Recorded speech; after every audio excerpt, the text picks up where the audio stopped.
Hello guys, welcome back to this week's Wiz novel reading, The Witches. Unfortunately, as soon as I back from the trip, I got COVID-19 and my voice hasn't been so good. The good news is I'm already feeling much better and my voice has recovered. Without further ado, let's hop into today's chapter. Chapter 12 Metamorphosis. I remember thinking to myself, there's no escape for me now.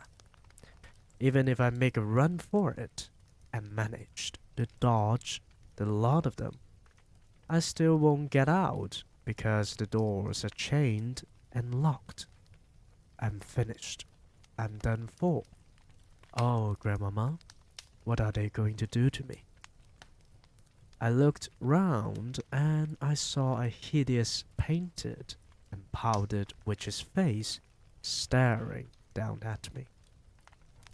And the face opened its mouth and yelled triumphantly. It's here! It's behind the screen! Come and get it! The witch reached out a gloved hand and grabbed me by the hair. But I twisted free and jumped away. I ran.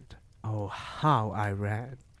The sheer terror of it all put wings on my feet.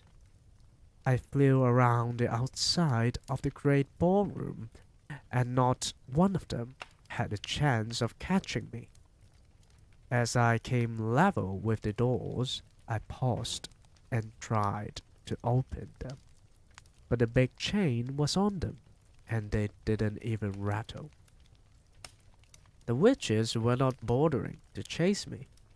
They simply stood there in small groups, watching me and know for certain that there was no way I could escape. Several of them were holding their noses with gloved fingers, and there were cries of, "Pooh! What a stink! We can't stand this much longer!" "Catch it then, you idiots!" screamed the Grand High Witch from up on the platform. "Spread out in a line across the room and close in on it and grab it. Corner this filthy little gumball and seize it and bring it up here to me." The witches spread out as they were told. They advanced towards me, some from one end, some from the other, and some came down the middle between the rows of empty chairs. They were bound to get me now. They had me cornered. From sheer and absolute terror, I began to scream. "Help!" I screamed, turning my head towards the doors in the hope that somebody outside might hear me. "Help! Help! Help!" "Get it!" shouted the Grand High Witch. "Grab hold of it! Stop it yelling!" They rushed at me then, and about 5 of them grabbed me by the arms and legs and lifted me clear off the ground. I went on screaming, but one of them clapped a gloved hand over my mouth, and that stopped me. "Bring it here!" shouted the Grand High Witch. "Bring the spying little worm up here to me." I was carried onto the platform with my arms and legs held tight by many hands, and I lay there, suspended in the air, facing the ceiling. I saw the Grand High Witch standing over me, grinning at me in the most horrible way. She held up the small blue bottle of mouse maker, and she said, "Now for a little medicine. pulled his nose to make him open his mouth. Strong fingers pinched my nose. I kept my mouth closed tight and held my breath, but I couldn't do it for long. My chest was bursting. I opened my mouth to get one big quick breath of air as I did so. The Grand High Witch poured the entire contents of the little bottle down my throat. Oh, the pain and the fire. It felt as though a kettleful of boiling water had been poured into my mouth. My throat was going up in flames. Then very quickly, the frightful, burning, searing, scorching feeling started spreading down into my chest and into my tummy and on into my arms and legs and all over my body. I screamed and screamed, but once again the gloved hand was clapped over my lips. The next thing I felt was my skin beginning to tighten. How else can I describe it? It was quite literally a tightening and shrinking of the skin all over my body, from the top of my head to the tips of my fingers to the ends of my toes. I felt as though I was a balloon and somebody was twisting the top of the balloon and twisting and twisting, and the balloon was getting smaller and smaller. And the skin was getting tighter and tighter, and soon it was going to burst. Then the squeezing began. This time I was inside a suit of iron, and somebody was turning a screw. And with each turn of the screw, the iron suit became smaller and smaller, so that I was squeezed like an orange into pulpy mess, with the juice running out of my sides.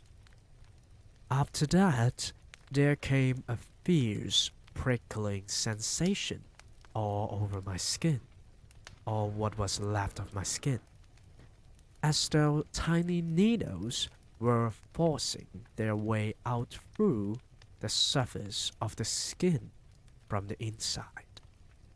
And this, I realize now, was the growing of the mousefoot. Far away in the distance, I heard the voice of the Grand High Witch yelling, 500 doses! This stinking little carbon coal has had 500 doses, and the alarm clock has been smashed, and now we are having instantaneous action. I heard clapping and cheering, and I remember thinking, I'm not myself any longer. I have gone clear out of my own skin. I noticed that the floor was only an inch from my nose.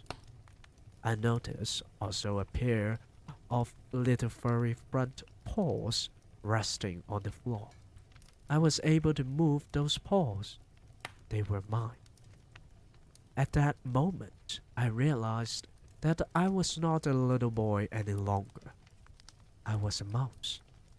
Now, for the mouse traps!